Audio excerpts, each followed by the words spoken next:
NZ Aerosports, Icarus Canopies, now Gyro. That's right, we've rebranded, and Gyro is our next generation. It honours our founder, as that's the name we knew him by, but Gyro also marks the start of a new chapter. And not to be biased, but it's going to be fucking epic. Long story short, we're more us than ever, so if you're new to the sport, or even a Sky God Ninja Turtle, welcome. I think our valiant leader Lucy, Gyro's daughter, says it best. And we still got that fuck yeah attitude. Rebrand! Woo!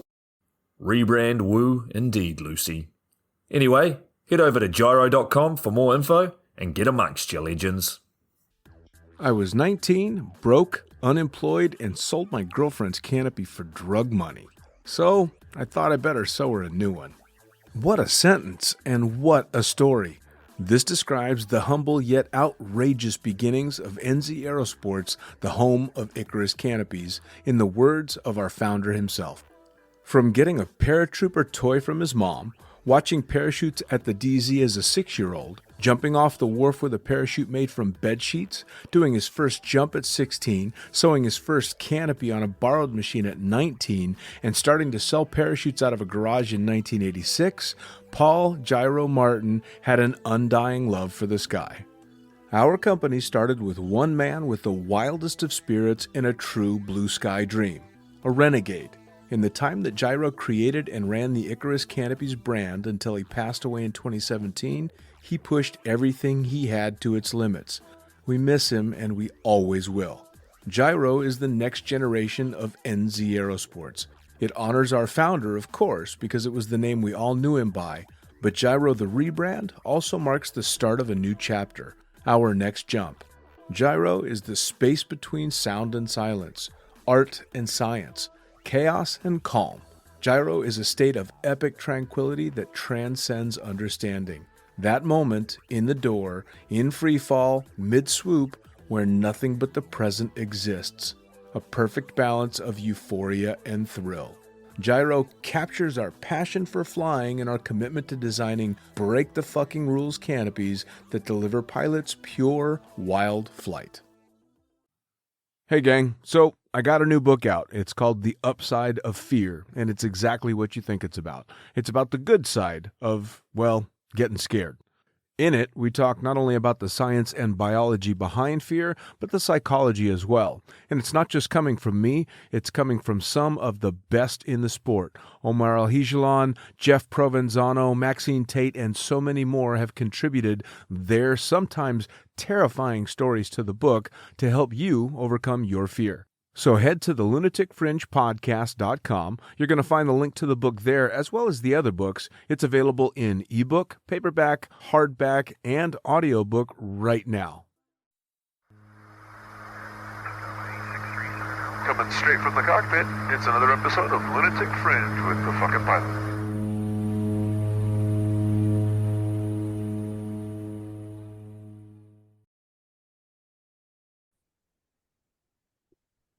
Ready, set, go! Back in the can for another edition of the Lunatic Fringe podcast, and one I've been trying to track down for a little while, so let's get it started. Who the fuck are you, and what do you do? What's going on, everybody? My name is James Heck. I'm a tandem instructor, AFF instructor, based out of Skydive, Alabama, here at the drop zone right now. Nice. I got wind of your profile because I saw you've put out a lot of really cool pictures of everything from doing tandems to some pretty badass base jumps. And I know you've been doing it for a while, so I reached out because it looks like a good story I want to get. And you're in Alabama now? Yep, I'm here in Alabama. I actually started skydiving in Georgia. I'm still a baby bird when it comes to base jumping. I don't have very many, just a handful of base jumps. Sure. But, I love the Bridge Day event up in West Virginia. That's a pretty cool experience. Dude, that was my first ever time seeing base jumping in person, and I'm gonna date myself because I'm fucking old. But I got hired to film the landings portion of the old Lemmings videos for Bridge Day in 1996. And I stood down at the bottom of that bridge watching people hit trees and rocks and splash into the water. And I'm like, nah, fuck that, man. Yeah, it's pretty intense when you're down there in the landing area looking up. Yeah, man. Same goes for when you're standing on the edge of that bridge looking down. I mean, it's super intense. Honestly, I don't know what was more intense though, the edge of the bridge or the porta john right at the end of the line for the base jumpers. They're both pretty intimidating and scary. Well, I mean, it went next level because when I went out there, there was still an old guy that was jumping a pilot chute, spring-loaded pilot chute rig off of that, and he'd jump out, pull his fucking D-ring, and then wiggle to get the thing off of his back. And now you guys got catapults throwing people off the bridge. Yeah, it's pretty epic. Actually, this last year there was still a guy out there jumping a sky rig, so that was kind of Really? interesting to see. I think he was the only one. I mean, come on, there's still got to be some old dogs out there doing it. So, hey, like I always do in the podcast, I'm going to start you all the way back to the beginning. So for you, was extreme sports a skydiving thing that started, or were you up to other stuff as well? Because you're from California originally, yeah? Yeah, I was born in San Diego. I actually grew up northwest of Atlanta in Cedartown, Georgia, where they had Skydive the Farm and Atlanta Skydive Center. And so going to school there as a kid growing up, I actually met somebody that worked at ASC. And I would come over to hang out, and his wife would tell me he's at ASC. And I was like, what is that? She's like, it's Atlanta Skydiving Center. And I was like, skydiving? What is that? And next thing I know, they brought me out to the drop zone, had me on my hands and knees trying to shove a bunch of nylon in the bag, not knowing what I was doing or which journey I was about to embark on. And honestly, seeing people do that as a kid, that inspired me and just lit my fire for skydiving. I was like, I don't even like school anymore. This is all I want to do is come out and pack on the weekends and during the summer.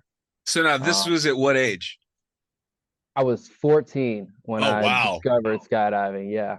So, I mean, that's actually really fucking young to not be in a skydiving family and be introduced to the sport. Correct. Yes. A lot of the fun jumpers there at the farm were like, man, I wish I got into this when I was your age. Like, I heard that countless times. I bet. It's actually kind of saddening that my parents weren't skydivers because I had to wait till I was 18 for the age limit. The DZO was like, yeah, we don't trust you. You're just some local kid that just showed up. You know? Right. So now what did mom and dad think when you at 14 years old, all of a sudden you're packing parachutes at a drop zone? So it was March 2011. I was 15. That was my first season actually packing parachutes. My dad hated it. He wished I didn't go out to the drop zone. He saw a bunch of crazy people. You know, I came from a pretty strict, stubborn family. And I was definitely the black sheep though, and made some friends hanging out there at the drop zone and just found like that was kind of my home away from home, you know, my second family. And just started coming out all the time and never really wanted to leave. But my parents saw probably a better future for me, such as going to college and stuff like that. And that was just not in my books at the time. Do you think part of the problem that they had was the fact that it was people jumping out of airplanes, or the fact that skydivers can get pretty loose on the ground? I think it was a little bit of both there. I mean, definitely the people kind of probably brought some concern up for my parents, but also jumping out of an airplane, you know, doesn't typically sound like a safe thing to do. So. Right. So now you pack parachutes for 4 years. Well, first off, at that age, I know myself, I'm a kind of anal retentive when it comes to pack jobs anyway. I mean, I used to have to use the packing mat in Cross Keys because we were just too busy to pack, but I fucking hated it. Like, I like packing for myself. So I know me. And if I had walked into a drop zone and laid my rig down and a 14-year-old picked it up to pack, I would have been, oh, fuck this, man. Did you have a tough time at that age? So it was definitely hard picking up packing, just like as it goes for anybody. You know, I probably packed the same parachute, which was about 230 square feet, probably over 100 times before they ever even cleared me off to letting me pack for people. Wow. Those mainly just sport rigs, 260s and 280s that had step throughs, line overs, and a briar patch, a bunch of thorns stuck in the canopy from the AFF students. All right. Those are what I started off on. I was definitely intimidated by tandems, and it took me a couple years before I ever even started packing tandems. Did it take a while for the jumpers to like accept that someone as young as you was packing, or did they just go, yeah, he's good? I definitely got some eyeballs from like the tandem students while I would be face down on the nylon. I'd just look over. I'd be like, this one's for you, just to kind of intimidate them a little bit. And so then, you had the sense of humor right away. Definitely had a sense of humor. I remember hearing from my high school teachers like, "Oh, you're packing the parachutes?" Like, I'm definitely not going skydiving then. Yeah, So what did definitely so got a lot of that. I mean, you're in school at the time, right? So I mean, that's an unusual thing for a high school kid to be doing, is spending all his spare time at a drop zone. So what did your friends and other students think? I mean, they kind of loved it when I'd go to the vending machine and have a bunch of ones in my pocket, and they're like, "Hey, can I get $1?" I'm like, "Yeah, go get a job." So I definitely felt like I had a head start there, but not so So much as far as going to college and stuff like that. sure. Well, I was gonna say, so you're in high school and you start doing the thing out at the drop zone. Was there ever any other plan, or were you just? I mean, because like I was a shit high school student. I had no fucking clue. I still don't know what I'm gonna be when I grow up, but I did certainly I didn't heard then. that. So were you the same way? You just kind of were getting through it? Pretty much, yeah. I like to say I just like to wing it. No plan. But I definitely wanted to skydive. I didn't have any sort of thought of being an instructor or anything like that, but jumping out of an airplane definitely seemed like something I wanted to get involved with. And I remember hanging up parachutist magazines on my wall and staring at those as a kid and thinking, like, this is all I want to do. And I remember the moment where I said, yeah, I'm not going to go to college. I'm going to be a skydiver. And that's kind of just where the dedication to skydiving started for me. Which is awesome, especially since you hadn't even made a jump by then. So you hit 18. I mean, how fucking good was it? It was pretty good. I had a beanie on my head. It was January, so I was kind of focused on that toboggan flying off my head. Kind of took away from that first experience. But I imagine I would have 200 skydives before graduating high school, and I had two tandems, so like it was kind of let down. But Really? that was two more tandems than every other kid in high school. And I was Yeah. showing them the videos. We're taking tests, and I'm like, "Here, look at this video on my phone. I jumped out of an airplane." Like, So, I mean, by the time you actually got the jump, your parents must have realized, well, this is just what he's going to do. yep, this is just who he is and what he's gonna do, and pretty much, I guess they just kind of accepted that that was the journey I wanted to take. I mean, really, there's a lot to be said for having a direction, regardless of what it is. If you got a passion for something and that's the way you want to go, you're already ahead of like what, 90% of people out there? Something like that. I don't know. I had a good leap in the beginning for sure. Yeah, man, I did. Like I said, I had no fucking clue what I wanted to do. I didn't discover skydiving until I was 27. And like most of the people that I'm sure you've heard it from a million times, my only regret in the sport is that I didn't start earlier. Correct. Yeah, I definitely heard that a lot. Yeah. So you got out and you made that first jump, and obviously you knew that that was something you wanted to do. You got a couple of tandems in while you were still in high school, but when did AFF start, and how did that go for you? So I actually totaled a motorcycle when I was 18 on the taxiway going about 115 miles an hour. And that definitely put a pause to everything for me. All my Hmm. friends telling me I was lucky to be alive. And I actually went out and worked another job doing like scanning inventory and worked that for a few months and was like, yeah, this sucks. This is not what I want to do at all. I'm going back to packing parachutes. And it was 2015 in the spring that I went ahead and started doing AFF. I remember telling the DZO, like, hey, I'm ready to jump, man. And he put me up with a couple instructors. I called my dad and said, hey, I'm jumping out of an airplane today. And him and my mom showed up. And that was it. First jump was a sunset. I had one instructor hanging on to me. The other one was just pretty much flying outside video. Um, Pretty spotless skydive. I mean, couldn't really take too many flaws from it other than someone's holding on to me, so Sure. couldn't get too out of control. Well, But I remember it's opening up and being under canopy, staring off into that sunset, just thinking, wow, man, this is great. yeah. And then I hear him come on the radio. He's like, hey, turn back to the airport. And I turn around. The airport looks like it's 7 miles away. And that was my first canopy ride, was just headed back to the airport. Flew a pattern, came in, stood up the landing, had a crowd of people cheering me on, and that Oh, was that was my blissful moment. that must have been really cool for your parents to see too, not just to see you do something that you've obviously wanted to do for, at that time, 4 years, 4 or 5 years, but to see a crowd of people that are embracing what you've just done. They must have thought at that point, oh shit, maybe he's onto something.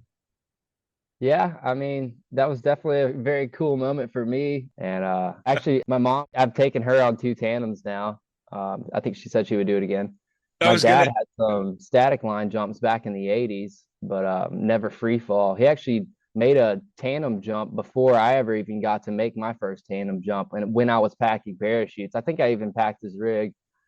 and that was kind of cool to see my dad come in the drop zone. I was kind of pissed off though because I wanted to jump, and my dad comes in and makes a tandem jump, and I'm not old enough to jump yet. I But mean, fair he enough. actually didn't like the free fall. He said he couldn't breathe, and it just bothered him.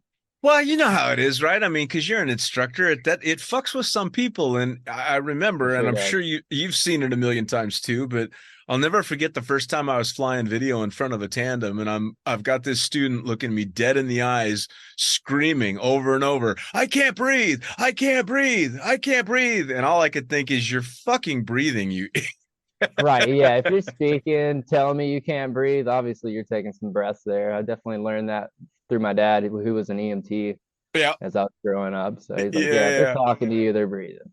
Well, that But I've became the definitely had a handful of those students. I know exactly what you're talking about. Oh yeah, man. Well, that became the big teaching moment for me because when I went on a couple of years later to become a tandem instructor, one of my big things with nervous students would be to tell them, if you think you can't breathe, just scream and yell, because when your lungs empty out, they will fill back up. That's pretty much the beginning of my spill as I'm putting them in the harness. You know, if you Yeah, can't man. breathe, scream, woo, run yourself out of breath, get it all out. And that next deep breath you're going to take in, Yeah, tell them to keep their head up so the wind's not blasting them right in the mouth. yeah. Right. So now, knowing that you wanted to jump for so long and waiting as long as you did you still have to put up with a pretty decent fear factor in that learning curve and learning how to skydive, or was it just this is what I'm doing, man? I'm good. I would say it was probably 40 to 50 jumps before I ever even got over the fear of the door. So the door fear is definitely real. The gear fear, packing parachutes for 4 years did give me kind of a leadway to know how they open and how they work a little bit more, but definitely didn't really knock the fear back. It's fucking wild, right? Because I mean, you would think, especially if you're working at the drop zone, you'd think you'd have your head around being scared, but that just is not the case. Yeah, I mean it's intimidating. It's different for everybody though. Yeah, for sure. I mean, well, and you and I have both seen it as instructors. You get people that they don't really show a lot of fear, even though they might feel a little bit, and then you get the ones that you can't believe they're not pissing their pants because they're so scared. Yeah, it's usually the ones that are super ready to do it. Those are the ones I kind of keep my eyes on. Like, all right, what's he gonna do? Right, right, We got a yeah. loose cannon here. The stoked ones that come out to the drop zone and all they can say is, "I wish you didn't have to do this strapped to another guy." Yeah. Those guys. So how did you start? I mean, obviously you started working by being a packer, but you're a licensed skydiver and now you're a fun jumper. What was the transition from going from that into working in it? So yeah, a lot of two-way head downs and a lot of free fly jumps. Those were pretty much the glory days back there, learning how to free fly. And I wasn't that great at belly flying because I'm really light. So I was like a little hummingbird in the sky, Right. trying to come down to these rounds without floating over or coming over the top of the entire formation. Sure. So free flying seemed like the way to go for me. Was there a tunnel that you could train in, or was it all just one jump at a time? I'm not sure. I don't think I Fly Atlanta was around at the time. I think I actually went up to the flyaway in Pigeon Forge. Me and a Nice. couple buddies took a trip up there, and that's fun for what it is or Yeah, what it yeah. was. I guess it's not even a thing anymore. Yeah, the Ray Kubiak and his partner are fucking tearing it down and building a whole like amusement theme park, massive tunnel, flow rider, all kinds of shit. Yeah, I heard that the tunnel was supposed to be getting redone, but I haven't really heard much since that one initial warning of, hey, they're tearing down Flyaway. Yeah, well, Decommissioning it. the owner is a guy by the name of Rob Ogle, is the first person ever to put me in the air in the Flyaway Tunnel in Vegas. And Okay. he's actually the guy I blame for my entire time in the sport because I went into the tunnel with him and he gave me that standard line that you give like all the first timers that just don't horribly suck. He's like, "You're a natural at this. You should skydive." Yeah, And next thing you know, fucking 28 years later, I'm sitting in a booth talking to you, right. you know. Here But we I mean, are. the flyaway tunnel was fun, but the old style tunnel doesn't do much for teaching you how to free fly, that's for sure. But back to your question, as far as working in the sport, I never imagine to be an instructor at the time. I think someone just kind of slapped a camera on my head because he didn't want to do his video jump, and that's kind of how I started flying video. Um, Sounds but about yeah, right. flying tandem videos, and then yeah, my buddy Kyle Stubbs was actually like, "Hey, I'm going." I had 900 jumps at the time. Was waiting for him to hit his 500 mark, and he said, "I'm going down to Florida to get my tandem rating. It's time to nut up or shut up." And I actually messaged him a couple weeks ago. I was like, "Dude, that was the best thing that's ever happened to me in my life. Like, thank you for saying that to me." That's pretty awesome. So we went and got our tandem ratings, and that's pretty much where all the fun really began. Taking people on those journeys and giving that experience back to people. That tandem course, I don't know about you, but looking back, that's still some of the scariest shit I've ever done. Yeah, for sure. I was I actually mean, just watching those videos the other day. It was like, man, I didn't know what I was getting myself into. you sit there and you have to watch that fucking side spin video and like come to grips with the fact that you're going to be more scared than your students and then do all of that Right. shit and the drogless tandem and all that. Oh man, fucking hell. They all surprisingly went really smooth in the course. I actually did pretty well in that, I'd say. Brom, skydive ratings instructor, he actually told me that was one of the smoothest jumps that he's ever been on. I'm sure he tells everybody that, just like, you're a natural. Sure. I'll never forget the canopy opened up after the drogless jump, and the guy that gave me my rating, he took me through the whole course, a guy by the name of Simon Wade, was laughing his ass off because, of course, I had no idea, but I was just huffing and puffing and so fucking amped up I couldn't see straight. And he's laughing in the front of me going, dude, if I could bottle up just a little of the shit running through your veins right now, I'd make a fortune. Simon Wade actually did the line set on my Petra Did he? recently, like about a year ago. I've Oh, never met him in person though. I would love to. dude, So he's fantastic. I shout out to literally that guy. I was working at Skydive Las Vegas and he was my tandem evaluator, kind of bullied me into getting my rating, which I did not want. And I got forced into it. And now, of course, looking back, my favorite way to jump is doing tandems. I just loved them. I heard every bit of what you just said. Like I was not ready, and they're like, "What were you nervous for? You're good at it." Yeah, doesn't matter. Doesn't matter. I mean, the Back to that fear thing. oh yeah, man. Well, the first student that I had, because Vegas, we had a lot of Japanese tourists had come through. So, I had just gotten through the course. I had just taken the required experienced jumpers, and all of a sudden now I'm a tandem instructor at a pretty busy mid-sized drop zone. And my first ever tandem student is a Japanese guy that doesn't speak English. And all I want to do is tell this guy how not to kill me. And all we do is just kind of nod at each other. And I'm like, fuck, this is the worst thing that could ever happen. Terrifying. I would say now those are probably some of my favorite students. Like you don't have to talk to them too much. Just like they have a lot of energy, just super hyped. But definitely trying to get the word across to them to let go of something's kind of hard. Yeah, yeah, for sure. Now you started out at the drop zone packing and then obviously worked your way through camera and then got your tandem rating, but this is all the same drop zone? Yep, Skydive Georgia, Skydive the farm. Nice. They actually merged over from the farm and then became Skydive Georgia. I don't know, a bunch of Sure. skydive politics, but yeah, that was my home DZ. That's where everything started for me. Definitely had a big handful of mentors and canopy pilots to kind of push me in the right direction to advance. Sure. Well, you kind of were in the right place because everybody knows the farm. Yeah, long live the farm. Yeah, right, man. Yeah, for sure. So now you're doing tandems and you're having a good time doing that, but are you looking to other avenues in the sport for entertainment at the same time? Or are you like thinking competition? I want to do this, I want to do that. Well, I had started wingsuiting before I got my tandem rating. I had about 206 jumps. I remember them going and looking at Burble saying, "Oh, he doesn't have 200 jumps. He doesn't have 200 jumps." They looked and on Burble, which actually was probably less than the actual jump numbers that I had because some of them were, let's just say, off the radar. Right.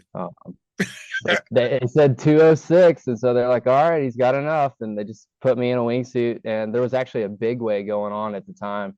I remember the SNTA and rigger, Big Steve Hazeman. I don't know if you know him. I don't. He I don't. he said, "You're not doing a big way for your first wingsuit jump," and I was like, "I don't know what I'm doing. I'm just like this guy's telling me what to do and how to exit and how to pull. And I remember just leaving that conversation because the props were spinning and running up to the top of the hill and jumping on the plane. And I'm thinking all these guys are following me out afterwards. And I get out and I'm like looking over my shoulder, trying to, my first wingsuit jump ever. And I'm trying to find out where everybody's at. And I'm like kind of losing a little bit of control there as I'm looking over my shoulder. I'm like, all right, just keep it straight. And then I realized it was just me out there and nobody was following me. All right. And then I see the whole big way get out of the plane. I'm like, oh, there they go. I hate to say it, but yeah, that sounds about right. Kind of check my altitude and I'm like almost fearful of the turn that I'm making. And I think I just flew in the same direction and opened up like 5 miles away from the airport. Just barely made it back to the end of the runway type thing. Well, was wingsuiting something that you'd been kind of aiming towards, or it just was, oh, hey, I should try this? Pretty much, hey, I should just try this. Like, Nice. seemed like something fun to do. And Nice. You definitely, you strike me as the type that you're like, all right, yeah, I'll try this. I'll try the next adventure. yeah, I'll try everything once or twice, even if it's the bad things. Sometimes you got to learn life lessons the hard way, though. Yeah, no, well, I mean, this is the one sport where learning from other people's fuck ups is better, but every once in a while you still got to do it. And that was the advantage I had packing parachutes for 4 years as a kid. I was able to watch these people land and hear their conversations about how their jump went and watch the videos that they put up as they were debriefing. And that kind of gave me a heads up into jumping before I ever even jumped. I mean, I can't get over the cheering squad you must have had, because if you put 4 years in at the drop zone, all of these people must have been so stoked to see you jump. Yeah, they were definitely excited about it. Probably just as excited as I was. Now, when did you said you've only got a handful of base jumps, but when did you know that was something you wanted to try? I don't really want to talk about my first base jumps. They were definitely fair enough. Late night influenced base jumps. Those were the fun ones though that I look back at and I go, wow, I did that and I survived it. Doing some antenna jumps and not knowing what I was getting myself into there. Bridge Day definitely was a fun event. We had a good group of guys go up there a few years ago. I think it was like 2018. And some people making their first jumps. I remember they were like, just say you've already been and go stowed. So I didn't have to take a course. But, right. Do they require a course now? I believe so. That's awesome. On the people, I think Scotty Bob has a good course from what I've heard. I mean, I'm not a base jumper. I made the decision a long time ago because right about the time I really started getting into skydiving, I became a dad. So base jumping was just off the table. But it was always super intriguing and I always enjoyed watching it. But you learned by grabbing somebody that had done it once and could help get you off of whatever you were going to jump off of. And now, of course, to see these courses worldwide that are like hardcore, super informative courses is badass. Yeah, I definitely have a lot of respect to those guys sharing the knowledge. And that's something that I kind of still feel like I lack a bit of is knowledge in base jumping, like the Snake River saying, what you don't know can kill you. So. Sure. Now, is that something that you want to be doing more of, or it's just kind of you enjoy it now and then? I'm still open to taking a base jumping course. I would love to get out to the Prime this year and maybe get some mentorship from like people like Sean Schumer or Miles Dasher, some of those guys. Nice. Now, how's the recovery from COVID been season wise? I mean, how was it over COVID for you? Were you super slow and like the rest of us kind of hiding somewhere, or did you guys just keep on going? Man, I was burning bridges left and right. I was an alcoholic. I was going down the wrong road, man. I actually got blacklisted from the drop zone for about a year. Oh, wow. And was out working on cell phone towers. So that was the longest I went without making a skydive was a whole year. That about drove me nuts. So was it COVID that kind of put you in a tailspin? No, it was just lack of guidance. Growing up at the drop zone and thinking some things were cool that definitely weren't. And just kind of being an asshole. So yeah, I mean, I'll tell you what, though, if you're going to have those kind of moments, doing it at a drop zone in the skydiving community is where you're going to end up with forgiveness. I mean, because fuck, we've all been there. So, oh, man, I got tired of waking up every morning and telling the same people that I was hanging out with the night before that I had to work with the next day. hey, I'm sorry for last night, not even knowing what I was apologizing for at the point. Like Yeah. that got kind of tiring. Well, for sure. I mean, but I don't want to say that's part of being a kid and growing up, but it's definitely part of skydiving because fuck, it's such an exciting community, and we can be so over the top, so it's easy to take it too far. Yeah, definitely. I definitely did that. I think we all. But I'm proud to say I'm almost 2 years. March 1st will be 2 years without even drinking alcohol for me now. So Oh, I feel like dude, I'm that's starting to get my badass. life headed in the right direction. That's Uh, badass, man. Not saying anything against anybody that does drink. I just can't really handle it. I'd take it too far. Well, that's the kind of the cool thing too. Like, especially in skydiving, for the first, I don't know, 10 years that I was in the sport, I didn't drink at all. And nobody ever gave me shit for it. You never heard about that I was the guy sitting at the bonfire that didn't have a beer in my hands or wasn't drinking. Nobody cared, I mean, so you can't just do your own thing. It was, I mean, each individual just does their own thing. So I mean, you're kind of in the perfect place to just still go out and have fun and do all that, but you don't need the booze.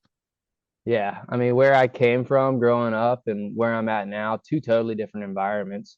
I'm actually really at peace here knowing that a lot of people are on that same recovery train here at Skydive, Alabama, and Nice. it's nice to share that experience with people. Yeah, for sure. Well, not to mention it makes waking up to do fucking tandems at 8 o'clock in the morning a hell of a Oh, lot hell easier. of a lot easier. Yeah. Not Dude. spinning in circles on the plane while the plane's spinning in circles going up. Yeah. Yep, yep, yep. No, I've definitely spent a bit of time on the first 3 or 4 loads of the day riding to altitude, trying harder than my student was to not puke. I heard that. It's not good. No, it's definitely kind of frowned upon. 8 hours bottle to throttle, everybody. Yeah, man. Yeah. Well, my biggest regret was even if I hadn't, been drinking big, but I'd just been up too late and I was exhausted, is the next day I'm just not giving my student what they deserve. Right. Yeah, you're not giving them that full experience. Yeah, and I mean, at the end of the day, the biggest kick I got out of tandems certainly wasn't physically strapping other people to me. It was just feeding off the excitement that they had. Seeing that smile on the ground. Yeah, I love Yeah, it. man. Yeah, man. Because you get to send them away, and no matter what, when it's all said and done, you did that. I mean, yeah, another tandem instructor could have done it, but that was your student. You showed them that good time. And you and I both know our students are never going to remember our fucking names or our faces, but they'll remember that jump for the rest of their lives. For sure, 100%. Pretty cool, right? Yeah, I try to make sure they'll possibly remember my name. I try to give them a good time. Or at least, Yeah. sell it enough so that they want to come back and do it again and maybe even start AFF and jump on their own, like trying Yeah. to train the students and show them what I'm doing up there. That is a really cool thing too, and I've had it happen more than a few times where a tandem student that I took came out and went through the AFF and became a jumper, and I even have a couple of old students that have become instructors, which is just insane. Yeah, man, it's great seeing them go forward and take their own journey and just knowing that their first jump was with you. It's kind of a Right. feeling. Well, and it's cool too because it's such a young skydiving is still a very young sport in that our generations come so quickly, right? I mean, 3 or 4 years down the road, the whole drop zone might be a whole next generation of jumpers because so many more new people came out.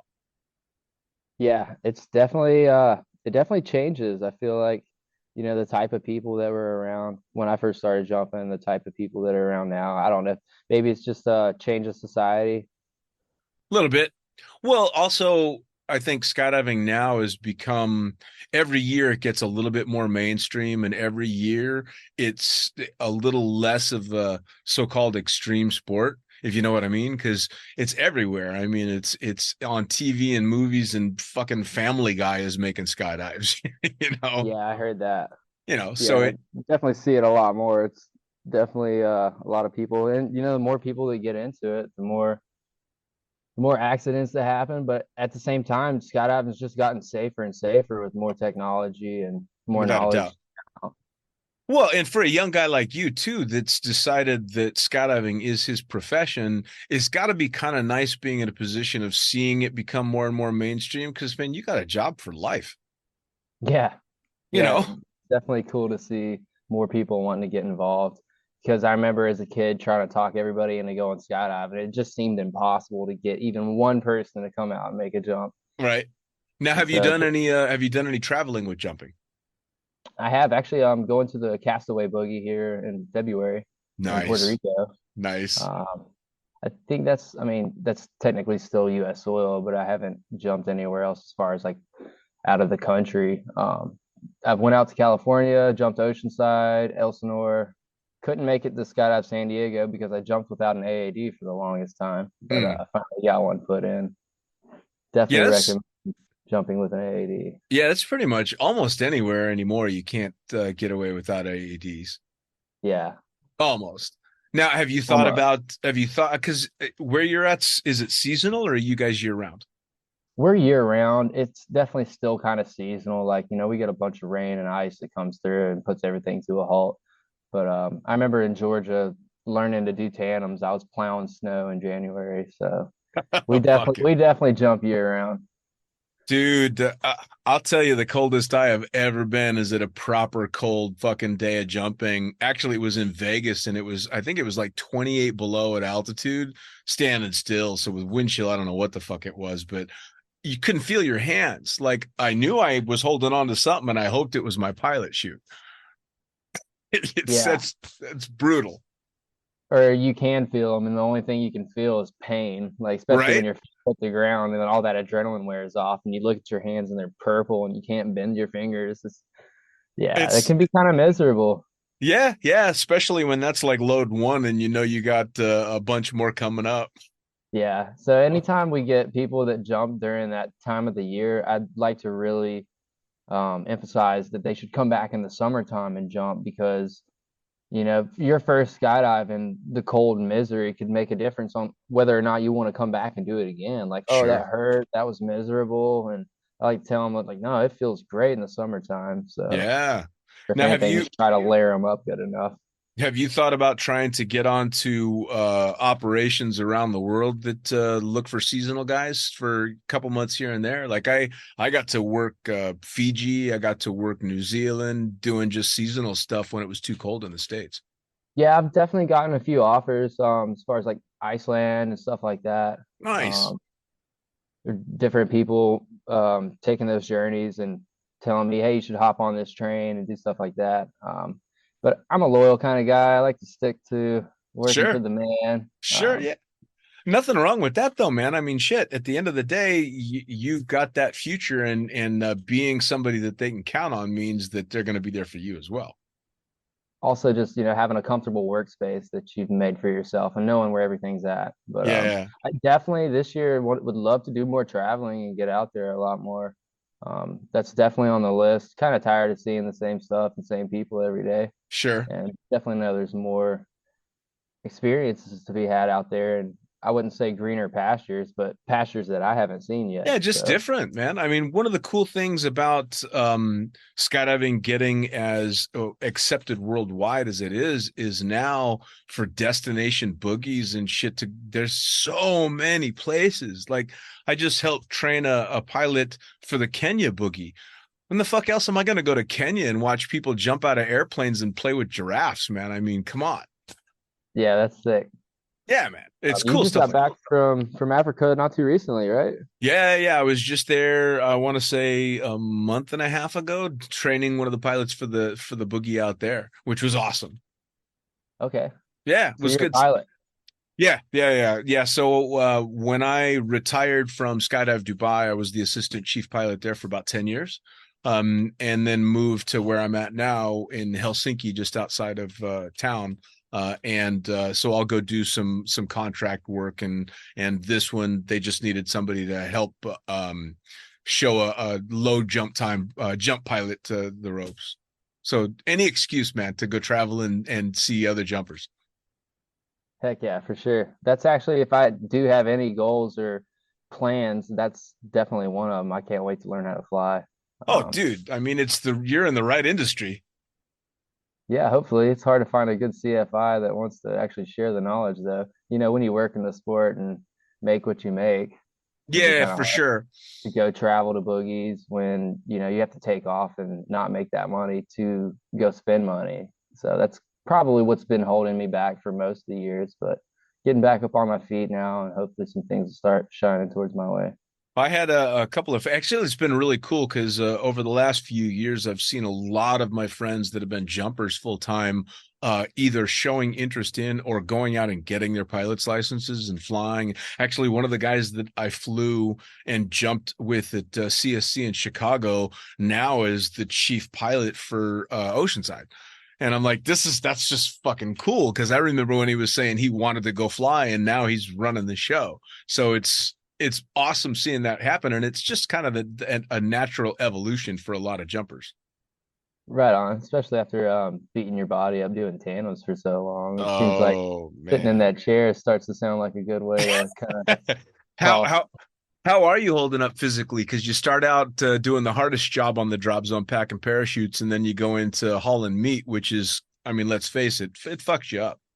Yeah, I mean, I love hauling the meat, but I've taken people over 300 pounds because I'm little. I can take those big guys and usually get strapped to them. Yeah, Um, yeah, it's definitely taking a big toll on my body, but I don't see myself doing it forever. Nothing lasts forever, but sure. I definitely want to keep that rating as long as possible.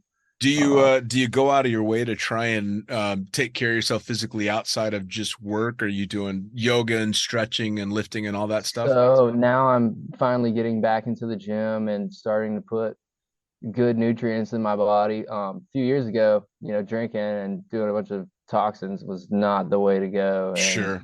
starting to feel the deterioration through myself. But I feel like now focusing on being healthy is definitely starting to improve my lifestyle. Yeah, man. Well, I'll tell you, because I was lucky in that I had gotten hooked into working out and fitness long before I was jumping. So it kept a lot of the injuries at bay for me. But even now, having been super active outside of jumping my whole life, fucking hell, man, it you start getting out of bed kind of slow. So it Yeah. definitely takes a toll. Yeah, definitely grateful to be getting back into the gym or getting into the gym. I can't say getting back into the gym like I was some bodybuilder before, but Sure. I'm actually Well, finding a good release in that now. And yeah, man. Well, the good thing is it's not about being a bodybuilder. It's just about feeling good and staying yeah, healthy, which is awesome. yeah. So you look down the road, you're still a young guy, but you've been at this a while. I mean, you're full time, man. You're 100% in the life. Is there an end game? Is there a long road? Are you looking at when you step away from tandem instructing, are you eyeing rigging? Are you eyeing management? Are you eyeing flying, that kind of stuff? I would definitely love to get my rigger's ticket this year. I'm gonna start studying that and start opening some manuals, start watching pack jobs more, and hopefully get on that train. I definitely want to learn how to fly, and I'm about sick and tired of people asking me if I'm gonna go compete. So, Is that time just and money, time and money. I definitely love swooping. That's one of my favorite things in the sport. Um, but finding sponsors, that can be kind of hard. Gyro, where you guys at? well, I'll tell you what, I got the signs right behind me. There's people from Gyro listening, so we'll definitely see what we can swing for sure. Now, Yeah, my Petra is getting a little outdated. I think it's 2018, or actually it's 2015, so it's about 8 years old, and I'm still flying it. nice, nice. Well, time to step it up. We'll have to see what we can do. Now, you say competition. I've had a lot of the top names on that have been doing this forever, and I ask them either on the podcast or off. I'm like, man, that's so much time, energy, and pain and suffering to put into making a prize money that probably didn't pay for the trip you just took. And Yeah. all of them are like, yeah, that's not what it's about. No, it's about the knowledge and it's about getting your toe on that water and Yeah, man, the passion pushing of it, yourself and yeah, progressing for sure. The passion. I love it, man. which And I is would awesome. love to do more of that. It's just like you said, the time and the money thing. For sure. For sure. Well, and when you're full time jumping for work, it's tough to step away from that so that you can go jump without pay. Right. And doing one or two video jumps or AFF jumps throughout the day is just, you know, too many variables change throughout the day for you to actually dial your canopy in and Yeah. to try to get better. And within a week's time. Well, that's the big thing, right? It's all about currency, and to compete, currency means you did 10 jumps in a day, not 10 jumps in a week or a month. Right. And even if you're shooting video, you can only train to such a degree when you're shooting a tandem video. Yeah, when you're coming back from a long spot and not wearing a weight belt. And, yeah. A whole bunch of factors. All the traffic that you got to squeeze your canopy in between. Which just gets to be too risky anyway. Trying to train while you're working full time is just a tough position to be in. Yep. Definitely want to focus a little bit more discipline on that, though. Too cool. Now, the drop zone that you work at, Skydive Alabama, you're there full time? Full time. So when people want to come out and jump with you, they want to train with you, they want to do a tandem with you, they want to come out and do whatever, how do they track you down at the drop zone? Can they find you on social media? How do they find the drop zone? Yeah, I'm on Facebook, James Heck, JamesHeck. Like, what the heck? Where's this kid at? You can follow me on Instagram under SkyKid with 3 Ys and 3 Ds. Hit me up, message me. I'm totally down for a conversation and would love to fly with anybody. Awesome. What's the website for the drop zone? I believe it's skydivealabama.com, but don't quote me on that. I'm guessing if they Google Skydive Alabama, they're going to find it. Yeah, you'll definitely find us. Awesome. I think I would say we're definitely the best drop zone in Alabama, but I think that's because we're the only drop zone in Alabama. Well, that's fighting a good battle then. Yeah, there might be one somewhere else down towards the coast, but I don't even know if they're open anymore. Nice. James, man, I'm super stoked we got to sit down and talk. It's taken a little while. I know you've been busy. I've been busy. We're bouncing all over the place, but this was fucking cool. Heck yeah, man. I'm glad we took care of it and finally got to sit down and get this conversation rolling. Hell yeah, man. I can't wait to hear about a potential for competing down the road someday, but more than anything, I can't wait to hear about flying. I want to see you behind the stick. Heck yeah, man. I can't wait for it. All right, brother. See ya. See you, man.